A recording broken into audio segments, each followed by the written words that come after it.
¿7 días literales o 7 ciclos de tiempo?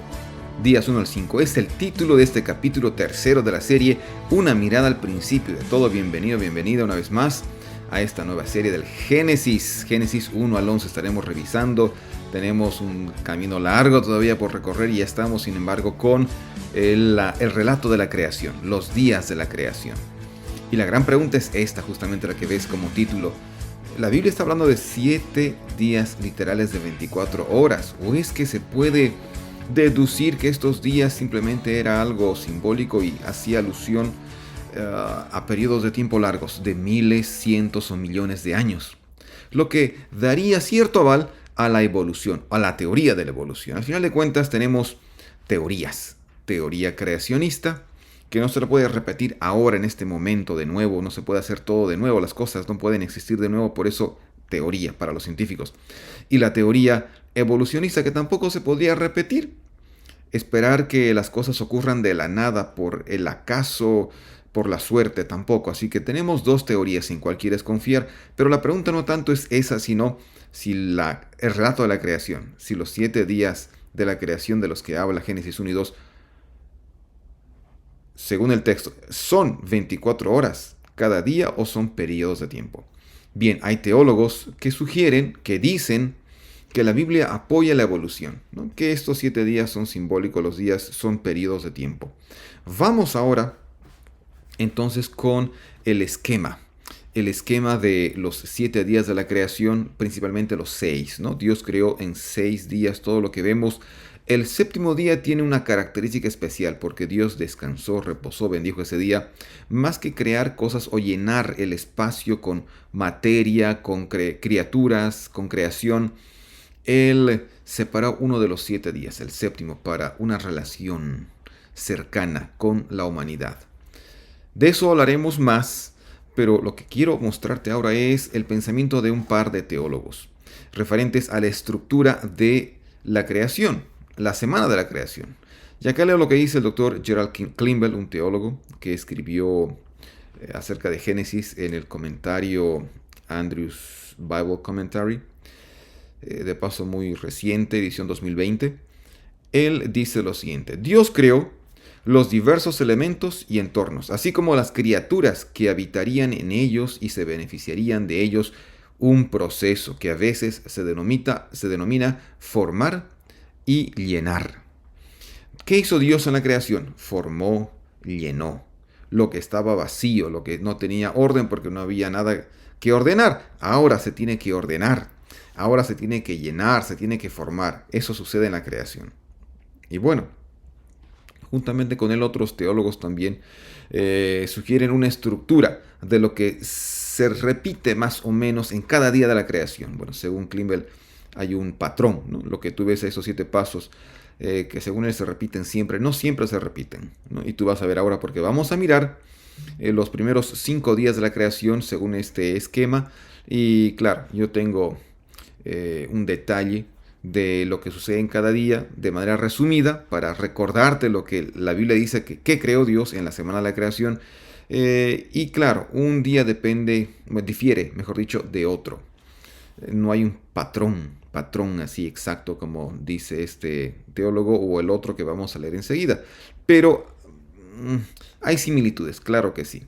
Mira, ¿cuáles son los componentes del discurso de la creación? El ejemplo es el día 1. Y esto vas a encontrar en Génesis 1, 3, 4, 5. Hay un anuncio. Para cada día hay un anuncio y eso es cierto. Y Dios dijo, Vayomer Elohim en hebreo. Vayomer Elohim, así se pronuncia el hebreo, que se traduce como y dijo Dios. O y Dios dijo.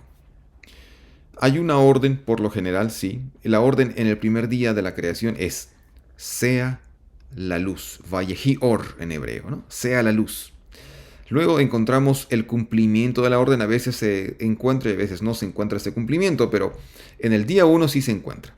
¿Qué sigue diciendo el versículo? Y la luz llegó a existir. Otras versiones dicen, y fue la luz, ¿no? Bueno, luego generalmente hay una evaluación de lo creado. La evaluación en el primer día de la semana sería, y Dios miró que la luz era tov. Tov en hebreo significa bueno. Y ese bueno hace alusión no solamente a lo estético, ¿no? No solamente a lo que miran los ojos, sino bueno, no hay solo cualidades, hay cantidad también, y quizás no solo hablar de cantidad, sino cualidades también. Era bueno lo que Dios había creado. El día en sí, pero la separación y la belleza del día, y ahora pues hay día y hay noche, ¿no? Con la luz. Bien, hay también una separación. ¿Qué hace Dios en el primer día de la semana? Dice que separa la luz de las tinieblas. Porque antes que Dios diga, sea la luz, el planeta Tierra, según lo que dice Génesis 1:2, estaba en tinieblas, habían gases, habían aguas, no había nada claro, no había algo concreto que uno podía mirar y decir, bueno, esto es la Tierra. No había forma de vivir en el planeta. Pero Dios crea la luz y lo crea con su palabra es poderosa. De eso hablaremos un poquito más adelante. Las palabras clave de estos 5 primeros días los veremos más adelante. Entonces, ¿qué más tenemos? Como sexto paso, un resumen de los componentes de lo que se creó. En este caso, Génesis 1:3 en adelante, acerca del primer día, dice, llamó a la luz día y a las tinieblas llamó noche. Ahí está el resumen. ¿Y cómo termina el día? Enumerando el día. Y fue la tarde y la mañana el primer día o del primer día. Ahora, tú te preguntarás, ¿por qué en Génesis y en la Biblia, cuando hablamos de 24 horas o de un día, el autor tiene que escribir, según nosotros, pues los occidentales, al revés, ¿no? Tarde o noche y mañana. Usualmente nosotros tomamos el día tomando en cuenta primeramente la luz, ¿no? El día, y luego la noche, la oscuridad. Aunque creo que tenemos de ambas cosas, desde, si contamos las 0 horas, ¿no?, del día. Comienza con noche. Pero usualmente decimos al día siguiente, ¿no?, mañana, ¿no?, cuando salga el sol, comenzamos las actividades. Pero en hebreo, y los hebreos consideraban el inicio del día a la puesta del sol. Por eso se está narrando acá. Y fue la tarde y la mañana y se completó un día. Y se completó un día. Esto es muy importante. ¿Cuándo comienza el día? Bíblicamente hablando, a la puesta del sol. Cuando comienza la noche. Cuando el sol se pone. Cuando el sol se va a la noche. ¿Está bien? Eso es muy importante, especialmente para entender algunas fiestas religiosas judías y para entender también la observancia de un día especial. Bien, el segundo día de la creación, ¿qué creó Dios? ¿Hay un anuncio? Luego dijo Dios. ¿Hay una orden? Sí. Haya un firmamento en medio de las aguas, ¿no?, que separe las aguas de las aguas, dice el texto. ¿Hay un cumplimiento de la orden? Sí. Dice el pasaje, e hizo Dios un firmamento que separó las aguas de las aguas. ¿Hay una evaluación? Sí. Dice, y fue así. No aparece la palabra y Dios vio que era bueno. Pero hay una evaluación. ¿Hay una separación? Sí, dice el segundo día que Dios separó la luz de las tinieblas. Interesante, ¿no? Hay noche, hay día, pero ahora se separa la luz de las tinieblas y se forma el firmamento. Resumen de los componentes, al firmamento llamó Dios cielos. Muy bien, y el número del día fue la tarde y la mañana, el segundo día. Estos componentes son los que aparecen en la narración del segundo día de la creación. ¿Qué hace Dios en el segundo día? El firmamento, al separar las aguas de las aguas. Nosotros sabemos que el agua aparece en 3 estados, ¿no? Sólido, líquido, gaseoso. Nosotros miramos al cielo y encontramos nubes, llueve, sabemos que hay un vapor, un rocío con el que amanece nuestro jardín en la mañana, también es agua. Dios separó eso, de modo que al fondo, a lo lejos, a la distancia, se podía ver una línea divisoria entre la tierra y el cielo. Y por eso dice, Dios llamó al firmamento cielos.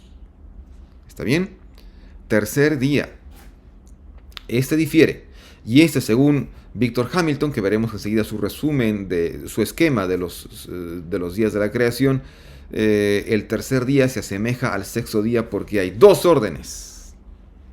Y hay 2 frases en el tercer y sexto día referentes a que fue así y era bueno. Veamos. Hay un anuncio, luego dijo Dios, y dijo Dios simplemente. Hay una orden. ¿Cuál es la orden del tercer día? Que las aguas debajo del cielo se reúnan y que aparezca lo seco. Y así sucedió. ¿Hay el cumplimiento de la orden? No hay. Simplemente se dice, y fue así. Ahí está una evaluación, ¿no? Y hay una separación. Dios llamó, dice, a lo seco tierra y llamó a las aguas mares. Muy bien. Pero en el tercer día hay una segunda orden. No solo una primera. En la segunda orden dice así: que produzca la tierra hierba verde, hierba que dé semilla según su fruto, y árbol que dé también semilla según su fruto, etcétera, etcétera. El texto completo lo puedes ver en la Biblia. Pero acá en el tercer día, como te das cuenta, hay una segunda orden. Que exista la hierba, la vegetación, las frutas, etcétera, etcétera. ¿Se cumple la orden? Sí. Se dice en el texto que produjo pues la tierra hierba verde, ¿no? Y árbol con fruto y granos, etcétera, etcétera. Hay una segunda evaluación. Y en esta segunda evaluación se dice que Dios vio que era bueno, tov. Y se enumera el día. Y fue la tarde y la mañana, el tercer día. ¿Qué te parece? Y vamos al cuarto día ahora. Hay un anuncio. Luego dijo Dios, Vayomer Elohim. Hay una orden. ¿Cuál es la orden del cuarto día? Haya lumbreras en el firmamento de los cielos. Las naciones, los pueblos antiguos del antiguo cercano oriente o del próximo cercano oriente creían que los astros celestiales como el sol, la luna y las estrellas eran dioses. Que estos habían existido desde siempre. Y gracias al sol y la luna, pues habían bendiciones que los terrícolas, los seres humanos, podían disfrutar. Sin embargo, acá, en el relato de la creación, considerando el contexto histórico de la época, Moisés, el autor del Génesis, damos por sentado que fue Moisés, el autor del Pentateuco, del Génesis también, aunque no se mencione en Génesis que Moisés escribió el Génesis. Pero él escribe refutando la idea de que los astros celestes, y ya tenían nombre, ¿no? Shemesh, el nombre del sol en hebreo, y la luna también tiene su nombre, pero considerando esa idea de que los astros son dioses, ¿no? Dieron vida o dan bendiciones, el autor de Génesis y de la creación, del capítulo 1 de la creación del relato, no menciona ni siquiera los nombres del sol, la luna o las estrellas, especialmente del sol o de la luna. Simplemente se dice en el relato que Dios dijo que haya lumbreras en el firmamento. El cumplimiento de la orden: e hizo Dios 2 grandes lumbreras. Y también dice las Kohabim, las estrellas. Hay una evaluación: y vio Dios que era bueno. Entonces aquí podemos dividir quizás el grupo de personas que creen en dos cosas distintas. Algunos dicen, bueno, sin que la Tierra gire alrededor del Sol, ¿cómo podemos contemplar las estaciones, los meses? Y sin que la Tierra gire en su eje, pues no hay un día. Y todo está, en nuestro sistema es un sistema solar, entonces el Sol es necesario.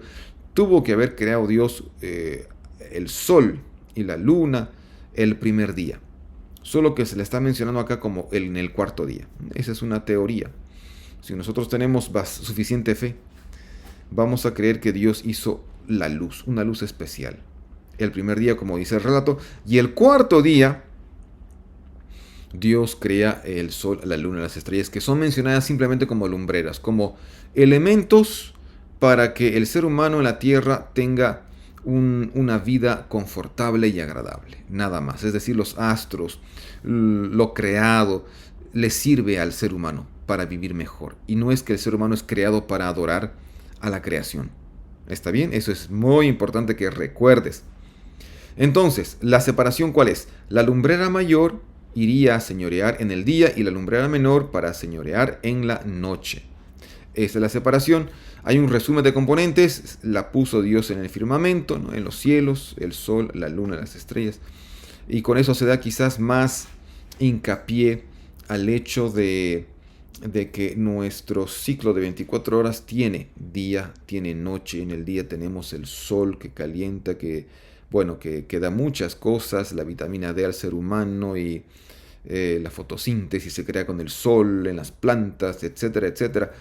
Y también en la noche tenemos un astro que nos acompaña. Cuando hay luna llena, es más fácil caminar en la noche, en el campo, donde no hay luz eléctrica, luz artificial, ¿no es cierto?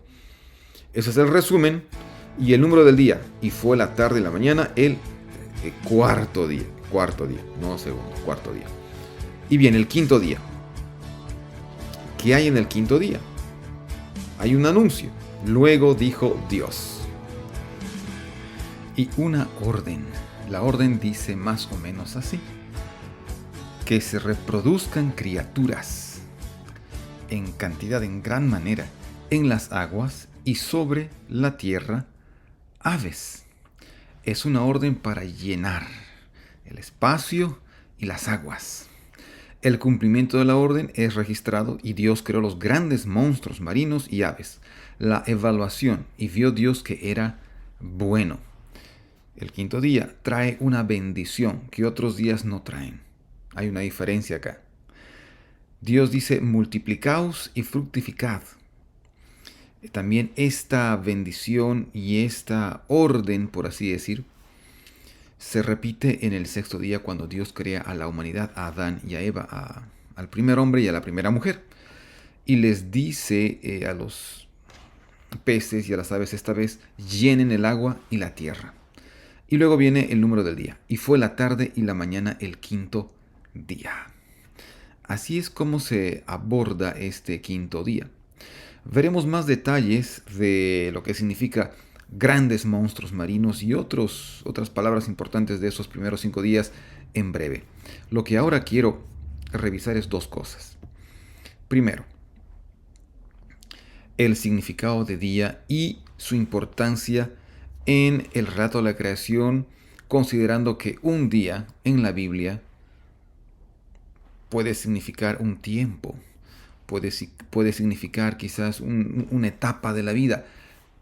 Y en Génesis 1 quiero demostrar que, de acuerdo con el texto y el contexto, un día, yom, un día, seguido de este número primero, segundo de orden ordinal, no es otra cosa que un día de 24 horas, un día común de 24 horas y no una era, un espacio de tiempo que puede involucrar millones de años, porque eso dice el texto.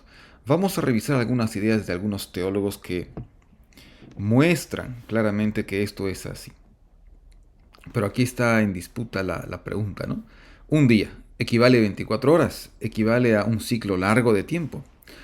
Quiero decirles que hay cristianos que apoyan ambas ideas, ambas suposiciones, ambas posturas, y que pueden hallar apoyo bíblico en estas dos ideas. Lo cierto es que ambas ideas, ambas posiciones de que ya sea el día dura 24 horas literales o el día equivale a un ciclo largo de tiempo, una era, una etapa larga, ambas aluden que Dios creó los cielos y la tierra y todo lo que existe en la tierra. Ambas posturas son teístas, donde Dios es el actor principal. Nunca en estas suposiciones, incluso esta de que el día es un ciclo largo de tiempo, existe la suerte para que las cosas ocurran a través de millones de años y a través de evolución. No. Claro que quizás para empatizar con los evolucionistas han surgido estas posiciones y veamos qué es lo que dice el texto. Una idea que dejo acá es la siguiente. Hubo tarde y mañana un primer día. Así se narra la creación. Esta fórmula cierra el relato de la actividad de cada día. De modo que Dios va determinando qué hace en un periodo de tiempo, de un día de 24 horas, cada vez que crea algo. Para que no se dé la idea de que Dios creó en un largo periodo que nadie sabe cuánto fue. Dios va cerrando cada actividad con la frase tarde, mañana, un día, otro día. La mención de la tarde antes de la mañana refleja el concepto bíblico y no solo el concepto judío. de que el día comienza al atardecer, bueno, al anochecer, cuando el sol se llega, ¿no? Bueno, cuando el sol se entra, cuando el sol se va, al anochecer y no al amanecer. Hay teólogos, hay comentarios exegéticos que mencionan y dicen, bueno, esto de la tarde a la mañana, sí, es un concepto judío. Los judíos creen que el día comienza en la puesta del sol y comienza y termina cuando aparece el día. Pero lo que tú debes recordar es lo siguiente. Debes recordar que la Biblia, las escrituras fueron dadas para la humanidad, no para un grupo selecto de personas que Dios había prometido darles algo y solo a ellos. No. Israel fue elegido, según la Biblia, para ser el portador de luz para todo el mundo, para que sea bendición a todas las naciones. Así es como Dios le habla a Abraham en Génesis capítulo 12, verso 1 al 3, una promesa le hace a Abraham, a su descendencia, y que en él serán benditas todas las familias de la tierra. Pero vayamos a Génesis, no 12, sino a Génesis 1, donde todavía en el día quinto, cuarto, tercero, no existe vida humana. En el sexto día sí aparece, y cuando el sexto día termina, ya está el primer hombre, la primera mujer, Adán y Eva según la Biblia, y Dios sigue mencionando tarde y mañana, tarde y mañana. Así que desde el principio podríamos decir, Dios determina que el día comienza a la puesta del sol, cuando el sol se entra, y termina el día cuando el día sale, dando a entender de que, bueno, pues está comenzando por comenzar algo, ¿no? Eso es importante. Algo más. Gordon Wenham, un teólogo erudito muy respetado, dice lo siguiente: aunque el Antiguo Testamento puede interpretarse en el sentido de que el nuevo día comienza al amanecer, hay textos que mencionan que la mañana viene primero, ¿no? Al amanecer del día siguiente, hay textos que dicen así, ¿no? Fulano se levantó y agarró su mula, su buey, su burro, su caballo y comenzó a andar, ¿no? Miren, aunque hay textos que parecieran decir que el día comienza cuando amanece, la teoría de atardecer plantea menos dificultades. Y un parámetro o un gran ejemplo es la semana de la creación. Ahora, según esta opinión de que la tarde da inicio al nuevo día, el primer día comenzó en la oscuridad y terminó tras la creación de la luz, con el anochecer, el comienzo del segundo día.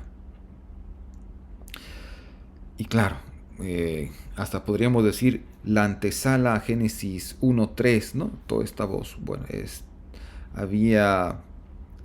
no había orden, no había luz, obviamente, y Dios comienza a crear, y cuando crea la luz, comienza ese proceso de las 24 horas.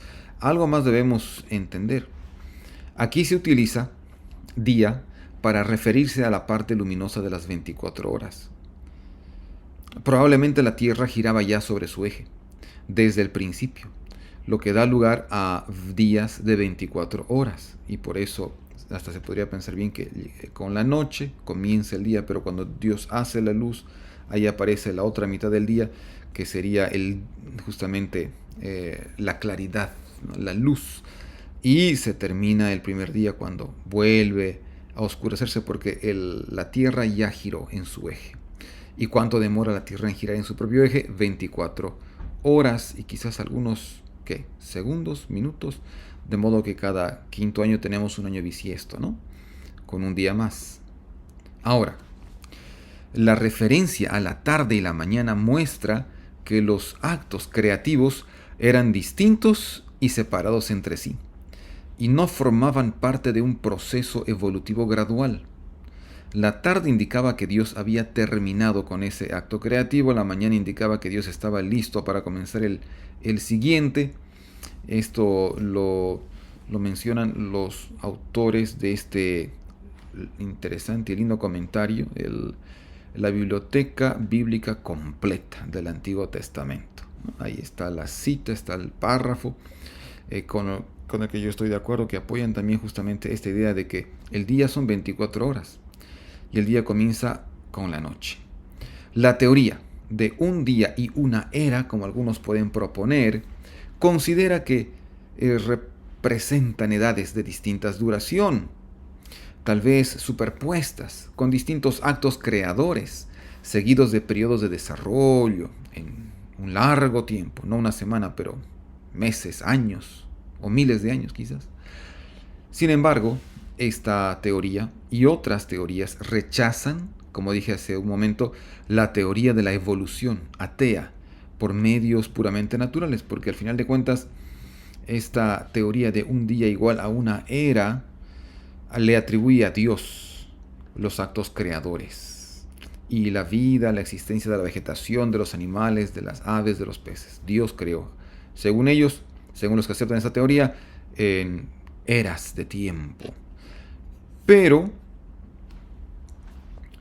simple y llanamente, pues son días ordinales, ¿no? Está la palabra día, está el número ordinal, primero, segundo, tercero, que denota orden. Son 24 horas. Muy bien. Terminamos esta parte con la estructura de la semana de la creación. Según Victor Hamilton, un teólogo reconocido también, Génesis 1 describe 8 actos creadores de Dios en un período de 6 días. El patrón en el que se inscriben estos actos creativos es una prueba más de la intención del autor de describir la creación de forma esquemática. Y aquí está el esquema que propone Victor Hamilton, el esquema sistemático, porque se nota que lo que Dios hace en el primer día se refuerza con lo que hace en el cuarto. Lo que Dios crea en el segundo día, que es el firmamento, la atmósfera, se refuerza con lo que termina ocupando la atmósfera. El tercer día lo que Dios hace, y son 2, dice Hamilton, ¿no? Y es cierto, 2 obras. Se refuerza con el sexto día, porque en el sexto día existen ya criaturas en lo seco, que no existía en el segundo día. Primer día entonces, la obra que se hace es la luz. El segundo día la obra que se realiza es el firmamento. El tercer día se hacen 2 obras, la tierra y la vegetación. Primero se separa el agua de lo sólido, de lo mojado, de las aguas de lo seco, así que existe lo seco. Y luego Dios dice que existan, ¿no?, las plantas y los árboles, la vegetación. Y se indica un doble uso de la evaluación. Y fue así, y era bueno. El cuarto día, para recordar que Dios creó una obra, las luminarias, la mayor, la menor. Y también dice que ayudarían a dividir el día de la noche, así como el primer día que Dios hizo la luz para dividir el día de la noche. Interesante, ¿no? La repetición. Día 5, una obra. Aves o pájaros y peces. Y el sexto día, 2 obras. Los animales terrestres y el ser humano, ¿no? Ahí pusimos hombre, pero el ser humano. Indicado por el doble uso de la fórmula de evaluación, fue así y bueno en gran manera. Es así como nosotros podemos entender que Dios preparó en la mitad de la semana el ambiente para que sus criaturas pudiesen vivir de manera adecuada, especialmente llegando al sexto día a la creación de Adán y Eva, el primer hombre y la primera mujer. Pero vamos a continuar con más. Revisemos ahora algunas palabras importantes. Hagamos un poco de exégesis de los 5 primeros días del relato de la creación. Análisis exegético es lo que vamos a mirar ahora. Así que prestemos atención, que es importante y va a ser bueno indagar un poco más en esto de los primeros días de la creación. ¿Está bien? Muy bien. La frase, y Dios dijo, también se podría traducir como, entonces dijo Dios. ¿Por qué? Porque la palabra en hebreo lleva una vav consecutiva que da secuencia a la historia, a la narración que comenzó justo en el versículo 3 con, entonces dijo Dios. Y esto va hasta el sexto día, ¿no es cierto? Con Vayomer, Elohim, y Dios dijo.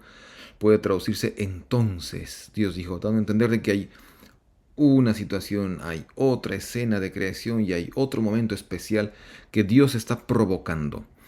Esta frase, Vayomer Elohim, aparece 26 veces en el Antiguo Testamento, 19 en Génesis.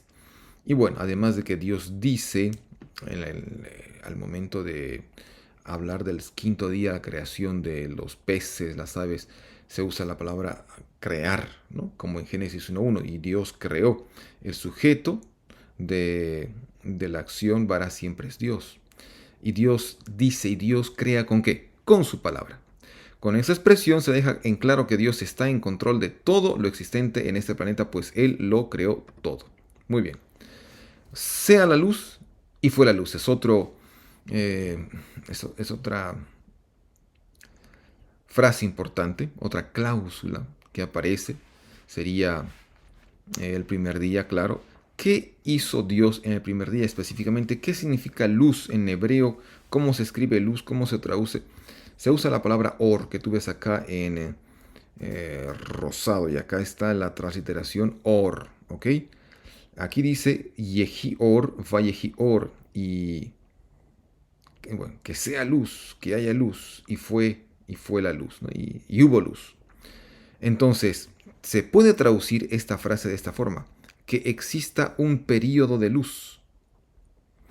¿Por qué es importante entender esto? Porque en los versículos, al terminar la narración del primer día, versículo 5 si no me equivoco, dice que Dios llamó a la luz, or, la llamó día. Ahora, luz es lo mismo que día. Hay gente que se pregunta, estudiosos eruditos dicen, bueno, Dios hizo el día, no hizo luz, o sea, día es día.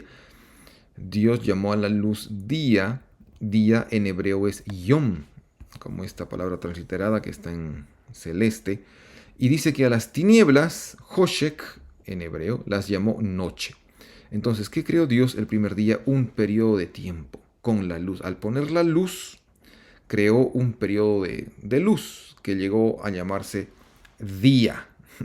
Y cuando el periodo de luz desapareció, entonces vino el Hoshek, la oscuridad, la noche, ¿no? La oscuridad, la noche. Bien, son algo así como sinónimos este par de palabras que estás viendo acá. Y algo más importante, puede ser que en la Biblia tú leíste Hoshek, las tinieblas, es el reino del maligno, o es donde la gente hace fechorías y roba y todo lo demás. Pero a veces oscuridad, Hoshek, aparece en un contexto de teofanía, donde Dios aparece y Dios se muestra a través de la naturaleza, a través de rayos, de luces, del viento, etcétera, etcétera, de nubes oscuras, muestra su presencia. Qué interesante. Mira, un ejemplo. Acá. Teofanía. ¿Qué significa? Es una aparición de Dios a los seres humanos. La característica o el propósito de la teofanía es que Dios se aparece. ¿Para qué? Para revelar su voluntad por medio del habla. Dios puede que hable, Dios puede simplemente que se exprese de otra forma, como vemos en esta imagen, a través de relámpagos y truenos y sonidos que, según la historia en Éxodo, provocaba temor a todo el pueblo, de modo que le dijo todo el pueblo a Moisés: tú ve y habla con Dios en la montaña, porque nosotros tenemos miedo. Y Dios también ordenó a que nadie subiese a esa montaña, porque ese lugar se hacía un lugar santo. Mira, Dios viene, otra característica de teofanía, Dios viene ¿de dónde? Del cielo, que es su morada, según la Biblia, a un lugar santo, es decir, en este caso, en el monte Sinaí, el monte se convirtió en un lugar separado. Santo, santo significa separado, apartado para una actividad especial, en este caso para la morada de Dios. Y la conmoción de la naturaleza, ¿en qué consistió? Bueno, dice, estaba localizada en el lugar de la aparición divina con una nube muy oscura, con relámpagos y truenos. La naturaleza se conmociona. Esa es una teofanía. Está bien, de modo que cuando a veces leemos oscuridad, no siempre pensemos que está haciendo esto alusión a algo negativo, ¿no? Vamos con algo igual de importante: el firmamento, la expansión. ¿Dios qué hizo? ¿Qué es este firmamento que en hebreo tiene el nombre de raquía? Se dice raquía. Si vamos a un léxico hebreo, encontramos que raquía puede significar estampar, extender algo, ¿ya? Martillar, como en bronce, martillar para expandir.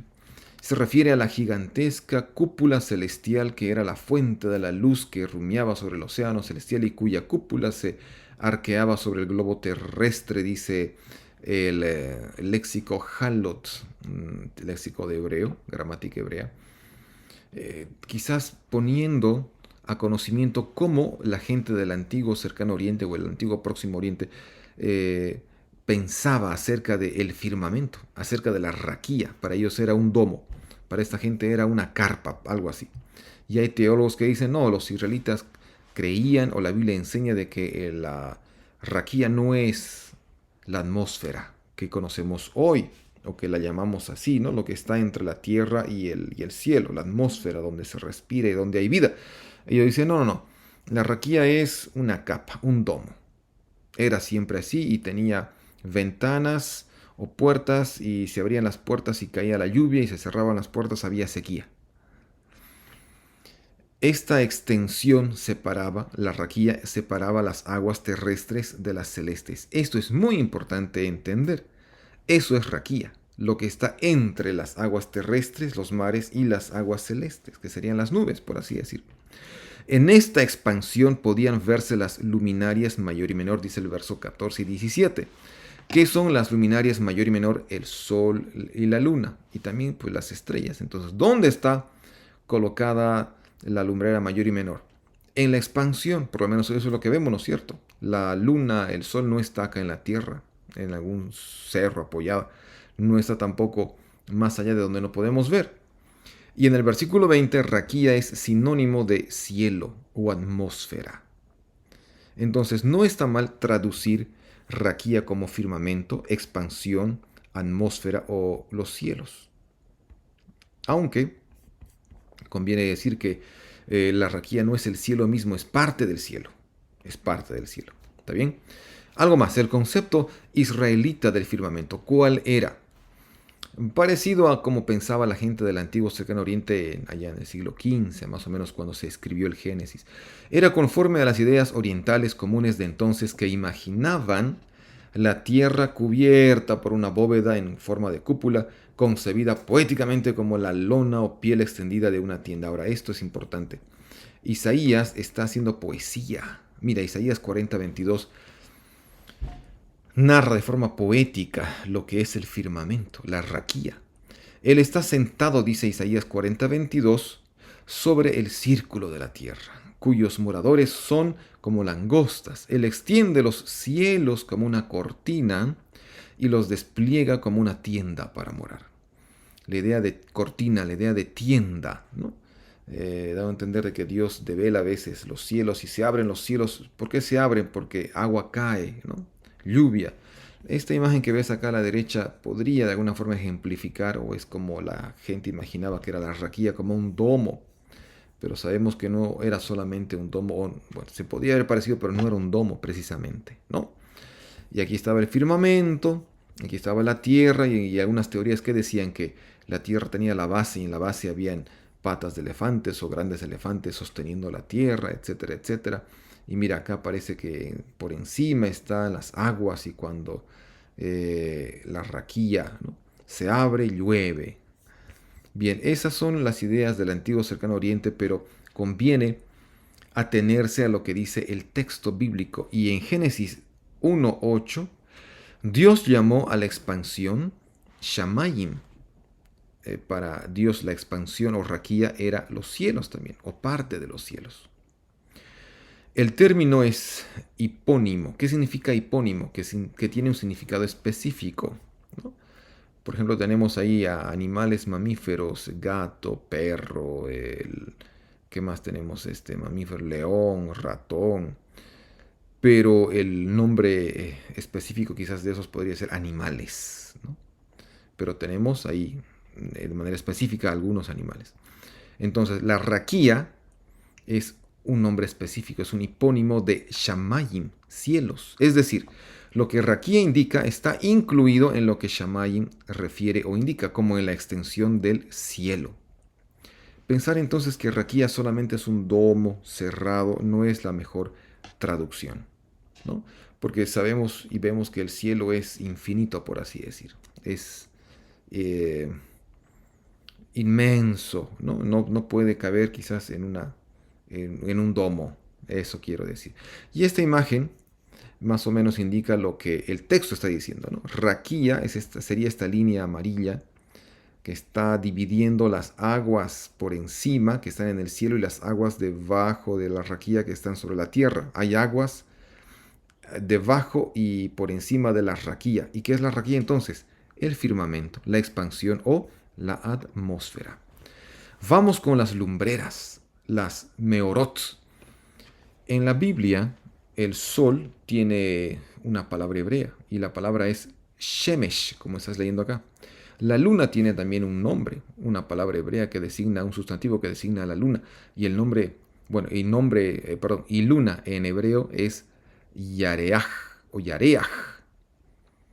Pero en Génesis 1, el autor de Génesis no menciona ni shemesh ni yareaj. No menciona los nombres del sol y la luna. ¿Qué menciona? Que Dios creó una lumbrera mayor,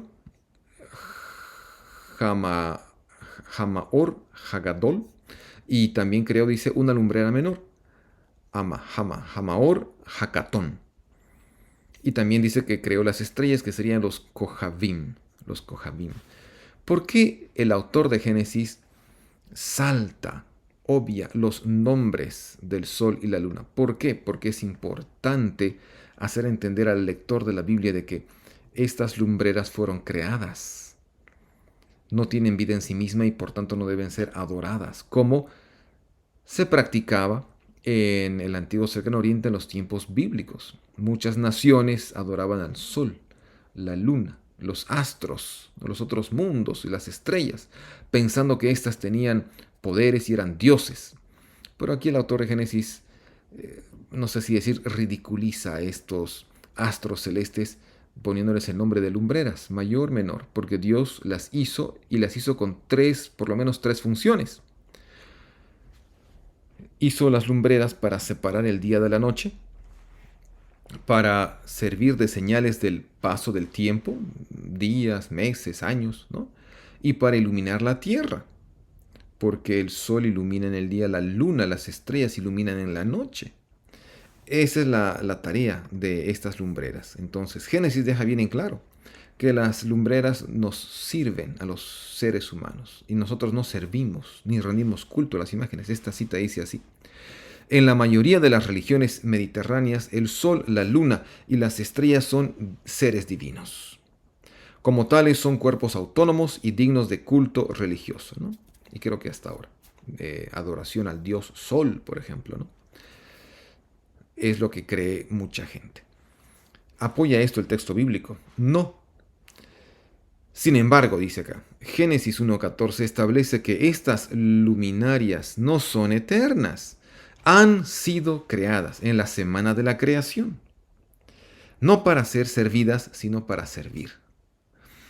Ese es el mandato bajo el cual funcionan estas lumbreras. Mira, qué importante este pasaje y la forma como describe el relato de la creación, la aparición del sol, la luna y las estrellas. Son lumbreras creadas para servir a la humanidad y a la tierra. Nada más y nada menos. Finalmente quiero hablar acerca de los Taninim Hagedolim. En el día 5 se dice que Dios hizo los grandes monstruos marinos. ¿Leíste? Y Dios hizo los grandes monstruos marinos. Grandes monstruos marinos o grandes monstruos simplemente vienen del hebreo Taninim Hagedolim. La observación general es esta.